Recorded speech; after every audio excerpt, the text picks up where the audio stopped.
और आक्रमण और उनका ऑफिस तोड़ा जाना और उनके घर में अटैक होना, ये एकदम अनएक्सेप्टेबल है। और मेरे पार्टी में जो भी ये करेगा मैं उनके अगेंस्ट एक्शन लूँगा। अगर ज़्यादा किया तो मैं उनको एक्सपेल भी कर दूँगा, लेकिन मैं ऐसे रकम का कल्चर टॉलरेट नहीं करता हूँ।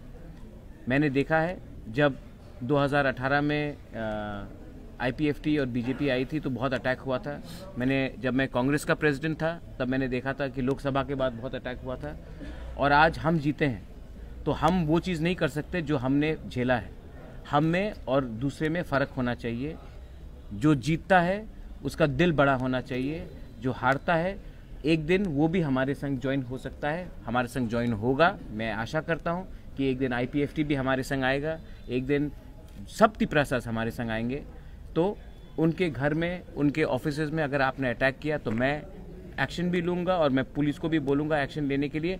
मैं आपको डिफेंड नहीं करूँगा अगर आपने कोई भी एंटी सोशल क्रिमिनल एलिमेंट किया। Tipra Motha is very different from other political parties. Tipra Motha is suppose to be a patriotic movement. It is not supposed to be a party which beats up other Tiprasas. I am not going to tolerate this, including any other community, be it Bengalis, be it Muslims, be it Hindustanis. किसी के घर में attack होगा तो सबसे पहले मैं उनके खिलाफ एक्शन लूँगा और मैं सामने आऊँगा रोकने के लिए। ये मेरा मैसेज है। प्लीज़ ये जो मैं कह रहा हूँ इसको आप वाइडली पब्लिसाइज कीजिए, क्योंकि मैं त्रिपुरा का इमेज ख़राब नहीं देखना चाहता हूँ। सब लोग बोलते हैं कि इलेक्शन के बाद त्रिपुरा में पोस्ट पोल वायलेंस होता है। ये पोस्ट पोल वायलेंस का कल्चर अगर ख़त्म करना है तो ये आज से हमको ख़त्म करना पड़ेगा।